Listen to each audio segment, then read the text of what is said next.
네, 전문가와 함께 내 포트폴리오 만들어 보도록 하겠습니다. 오늘은요, 한민협 유진투자증권 부센터장과 함께합니다. 안녕하세요. 반갑습니다. 네, 안녕하십니까.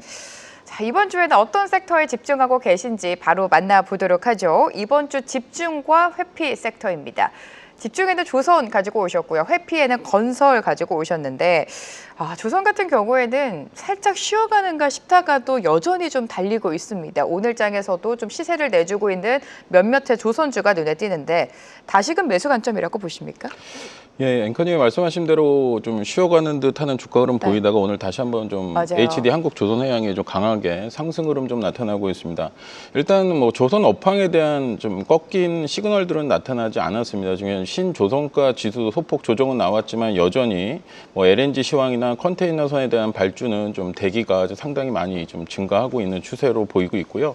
그다음에 초대형 뭐 탱커나 VLCC 쪽, 그다음에 FLNG 쪽 시황도 좀 강세를 좀 나타나고 있기 때문에 이제 하반기로 갈수록 이런 수주 모멘텀이 부각될 수 있다라고 보고 있습니다. 그리고 지금 오늘 미국 FOMC에서 9월에 금리 인하 가능성이 좀 높아짐에 따라서 이제 북미 LNG 프로젝트 관련한 FID가 좀 최종 결정이 됨에 따라서 LNG에 대한 발주도 하반기로 좀 집중될 수 있다라고 보고 있습니다. 그리고 글로벌 해운사, 뭐 국내 해운사인 HMM이나 뭐 양밍, 에버그린 쪽에 대한 컨테이너선에 대한 발주도 지금 준비 중에 있기 때문에 하반기로 갈수록 수주 모멘텀과 실적 모멘텀이 동시에 좀 부각될 수 있다라고 보고 좀 있습니다. 일단 상반기까지는 HD 현대중공업을 제외하고 일단 목표한 수주는 어느 정도 좀 달성을 했고요. HD 현대중공업 같은 경우는 초과 달성한 그런 부분들이 좀 있습니다.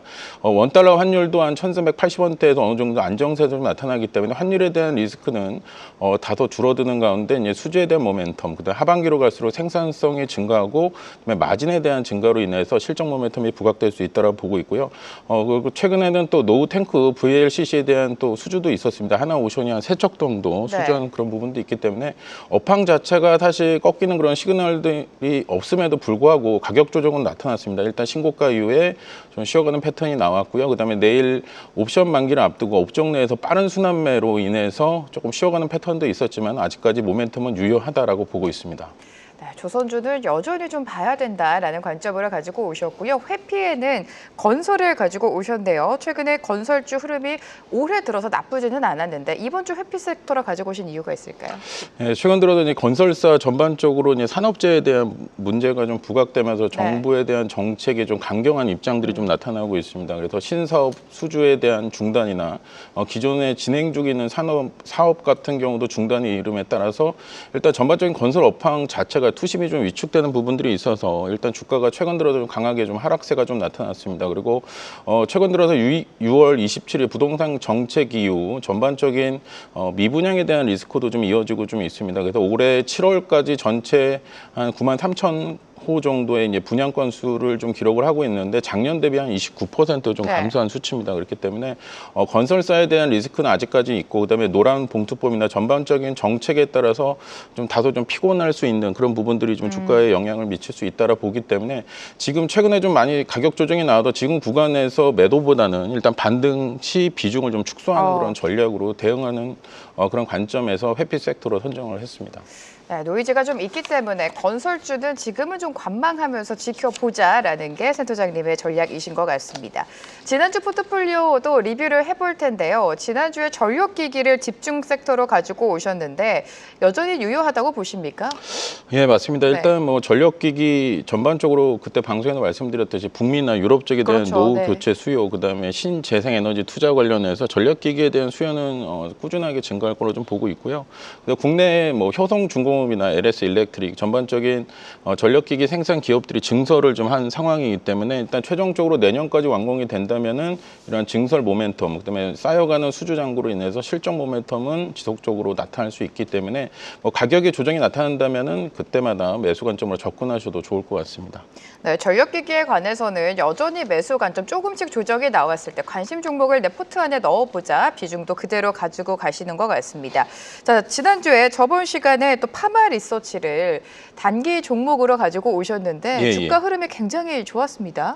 예, 그때 방송할 때 저에게 10억이 있으면 1억을 파마 리서치에 투자한다고 말씀드렸는데 그렇게 말씀해 주셨죠. 주가 상승은 조금 지나서 좀 나타났습니다. 일단 파마 리서치 같은 경우 리주난이나 이제 피부 미용 시술 필러 관련해서 이제 내수 중심의 한 60% 이상을 좀 차지하고 있고요. 네. 수출 비중이 한 40% 정도 차지하고 있는데 일단은 좀 한학년 해제 기대감, 그다음에 중국 관광객 단체 비자 면제 이런 모멘텀이 있음에 따라서 이제 미용기기 쪽에 대한 수요는 증가할 수 있는 모멘텀들을 가지고 있다라 보고 있습니다. 그래서 최근 좀 신고가 이후에 주가가 조금 쉬어가는 패턴들을 나타나고 있지만은 실적에 대한 모멘텀이 있기 때문에 추가적인 상승도 가능하다라고 보고 있습니다. 네, 파바 리서치 역시 또 시세를 내줄 수 있다라는 관점을 제시해 주셨습니다. 오늘 가지고 오신 포트폴리오 비중은 어떻게 태우셨을까요? 바로 만나보도록 하겠습니다. 네, 비중 보시면요. 지금 반도체가 25%, 조선기자재가 30%, 전력기기, 제약 가지고 오셨는데 눈에 띄는 그 방산을 지금 포트에서 제외시킨 것 같아요. 맞습니까? 예, 맞습니다. 네. 예. 방산을 제외시킨 이유가 있을까요? 사실 이제 방산주가 최근에 좀 많이 가격 조정이 좀 네. 나타났습니다. LIG 넥슨의 좀 부진한 실적 발표, 고평가 그다음에 논란도 있었죠. 예, 미국과 러시아에 대한 정상회담 일정이 나오면서 근데 방산주에 대한 약간 투심이 좀 위축되는 부분이 있었고요. 그다음에 로키드 마틴과 PER 뭐 20배다, 40배다, 고평가다라는 논란들이 좀 있으면서 좀 가격 조정이 나타났는데 개인적으로 봤을 때는 방산 섹터는 좀 구조적으로 성장하는 그런 산업이라고 좀 보고 있습니다. 현재 네. 로키드 마틴 같은 경우는 F-35 스텔스기를 전략 기종으로 하는데 그 전략 기종은 전 나라에 판매가 되는 게 아니고 전략적으로 이제 특정 국가에만 판매가 되고 있습니다. 그래서 네. 20여 개국에 판매되고 있고 현재 F-35 쪽 스텔스 기종에 대한 수주한 이후에 시스템에 대한 기술력도 이전을 해야 되는데 그런 부분이 논란이 상당히 좀 많았습니다. 그래서 작년도에는 사상 최대 수주 잔고를 기록했음에도 불구하고 계약적인 부분에 대한 손실을 좀 기록을 했기 때문에 로키드 마틴은 국내 방산 기업과 다르게 영업이익이 급증할 수 있는 그런 구조를 갖고 있지 않습니다. 그리고 유럽 쪽에서는 전략 기종이 상당히 많습니다. 프랑스의 라파엘이나 유로파이터 중에 타이푼이나 길핀 네. 등 그런 기종들이 있기 때문에 굳이 F-35 스텔스기를 구매할 필요는 없는 그런 상황이기 때문에 로키드 마틴과 국내 방산주를 비교한다는 거는 다소 조금 무리가 있지 않을까 그런 생각이 들어서 말씀을 드리겠습니다. 네, 방산주가 뭐 전반적으로 안 좋다라기보다는 지금은 좀 한 템포 쉬어갈 수도 있다라는 말씀을 해주신 만큼 포트에서 제외가 됐고요. 반도체는 그대로 가지고 가시고 지금 전력기기 제약까지 들어와 있습니다. 조선기자재 비중이 지금 30%인데 그 안에서 어떤 종목을 보시는지 사실 종목이 제일 중요하잖아요. 예, 네. 지금 최근에 지난번에는 HD 현대중공업 말씀을 좀 드렸고요. 신고가 이후에 가격 조정이 좀 나타나고 있는데 네. 일단 좀 가격 조정이 나타나면서 어느 정도 좀 주가가 좀 다지는 그런 구간이 나타나고 있는 삼성중공업 좀 말씀을 드리겠습니다. 삼성중공업 같은 경우는 이제 4분기 때에 대한 실적 모멘텀에 좀 부각될 가능성이 있는데 가장 중요한 거는 LNG 발주에 대한 모멘텀이 있습니다. 지금 북미 LNG 터널 프로젝트 관련해서 FID가 결정된 이후에 LNG에 대한 발주가 좀 증가할 걸로 보고 있고 그다음에 VUC 액화 천연가스 설비 장치 FLNG에 대한 고부가치에 대한 수주 모멘텀도 갖고 있습니다. 그렇기 때문에 해양 부분으로 봤을 때 FLNG에 대한 2척 정도에 대한 수주가 좀 진행 중에 있고요. 상선은 앞서 말씀드린 대로 고마진 LNG선, 그다음에 컨테이너선도 좀 비중을 좀 늘려나가고 있습니다. 그래서 하반기로 갈수록 제품 믹스에 대한 실적 모멘텀으로 부각될 가능성이 높기 때문에 삼성중공업 좀 관심 있게 보시면 좋을 것 같습니다. 네, 조선 안에서도 종목별로 좀 순환매가 돌고 있습니다. HD 현대중공업을 이전에 제시해 주셨다면 현 시점에서는 삼성중공업에 집중을 해보자라고 말씀을 해주셨고 전력기기 역시 비중을 그대로 가지고 가십니다. 그 안에서 종목도 만나봐야겠죠? 예, 오늘 최근에 좀 상승한 이후에 경고 종목으로 좀 지정이 됐다가 네. 좀 해지한 효성중공업, 효성중공업. 오늘 좀 강세 보이다가 상승폭을 좀 반납하고 네. 있는데 일단 글로벌 전력기기에 대한 수요는 지속적으로 좀 증가세를 좀 나타나고 있고요. 유럽뿐만 아니라 미국 쪽에 대한 그런 수요가 상당히 많습니다. 그래서 전력기기에 대한 노후화된 부분, 그다음에 신재생에너지, 그다음에 데이터 센터에 대한 신규 수요도 상당히 많습니다. 그래서 효성중공업 같은 경우는 초고압 변압기에 대한 증설을 좀 준비하고 있기 때문에 창원 공장은 증설을 좀 완료해서 이러한 부분에 대한 모멘텀을 작용할 가능성이 있고요. 고압 차단기 쪽뿐만 아니라 전반적인 그 전력기기 쪽에 대한 증설을 한 이후에 미국 같은 경우는 지금 멤피스 공장이 26년도 말에 완공이 네. 됩니다. 그래서 미국 자체 내에서도 생산할 수 있는 그런 기반들을 좀 준비하고 있습니다. 그래서 국내 전력기기 업체들이 이렇게 증설을 서둘러서 하는 이유가 전반적으로는 글로벌 시장에서 수요가 많다는 그런 부분을 그렇죠. 확인시켜주는 네. 그런 부분이 아닐까 좀 생각이 들고 있고요. 그래서 효성중공업 또 관심 있게 보시면 좋을 것 같습니다.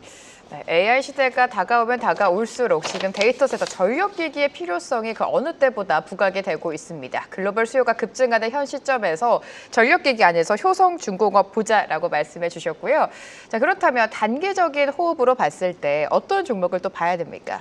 일단 지주사들이 좀 가격 조정이 많이 나왔습니다. 오늘 CJ도 하락하다가 좀 반등하는 모습도 네. 보이고 있고 HD 현대도 상법 개정 관련 발표한 이후에 주가가 이제 고점 이후에 좀 가격 조정이 좀 많이 나타났습니다. 네. 그래서 HD 현대 같은 경우는 지금 우량한 좀 계열사를 좀 보유하고 있습니다. HG 한국조선해양과 그다음에 HD 현대 스마트 솔루션 등 우량 계열사를 좀 보유하고 있고 이런 계열사들은 실적이 상당히 좋습니다. 그래서 이런 계열사에 대한 실적이 주가에 좀 긍정적인 요인으로 작용할 가능성이 있습니다. 그리고 계열사 중에 HD 현대 오일뱅크 다소 좀 부진한 실적이 좀 기록으로 좀 했습니다. 배당도 네. 좀 못하고 있는 상황이고요. 이제 국제 유가가 좀 하락세 나타나면서 정제 마진 쪽에 대한 실적 부진이 나타났지만은 이제 하반기로 갈수록 휘발유 시황 쪽에 대한 정제 마진에 대한 개선 기대감도 있기 때문에 이러한 우량한 계열사로 이어지는 지분법 이익으로 인해서 배당도 점차 늘어날 수 있다라고 보고 있습니다. 그래서 HD 현대 같은 경우는 올해 같은 경우는 이제 부채를 일단은 감소하는 게 좀 집중적인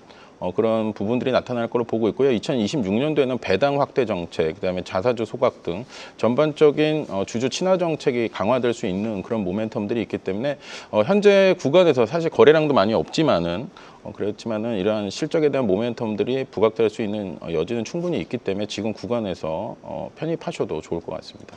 네, 단기적으로 봐야 되는 종목은 HD 현대 지주사를 가지고 오셨습니다. 조금 더 시야를 넓혀서 최근에 뭐 지주사라든지 금융 증권주가 많이 밀리지 않았습니까? 이 섹터에 대한 상승은 기대해도 됩니까? 어떻게 보세요? 일단 금융보다는 증권 업종을 좀 보셔야 될 것 같고 이제 금리 인하 그다음에 627 부동산 정책으로 네. 이제 대출 규제가 많이 좀 대출이 감소했습니다. 그래서 금융 업종 같은 경우는 그러한 정책에 대한 부분을 좀 불가피하게 좀 피해갈 수 없는 그런 그렇죠. 상황이라 네. 보기 때문에 지금 현재 시점에서는 지주사, 증권 업종 지금 NXT 시장도 좀 활성화되고 있고 전반적인 거래를 수반하면서 이익 모멘텀이 부각될 수 있기 때문에 지주사와 증권 업종을 좀 탑픽으로 말씀드리고요. 그 배당에 대한 부분을 봤을 때는 금융 업종, 그다음에 고배당하는 6%대 좀 배당하는 기업들이 있습니다. 금융사 중에 기업은행이나 이런 고배당 네. 종목들은 좀 선별적으로 좀 대응하시면 좋을 것 같습니다. 지주사와 증권을 더 봐야 된다. 금융 안에서는 고배당주를 보는 게 하나의 전략이다라고 말씀해 주셨습니다. 자, 오늘도 이렇게 포트 한번 구성해봤고요. 다음 주에 리뷰해 보도록 하겠습니다. 한민엽 유진투자증권 부센터장과 함께했습니다. 고맙습니다. 예, 감사합니다. 계속해서 다양한 경제 이슈를 알고 싶다면 구독과 좋아요, 알림 설정 부탁드립니다. AI 캐스터 권미정이었습니다.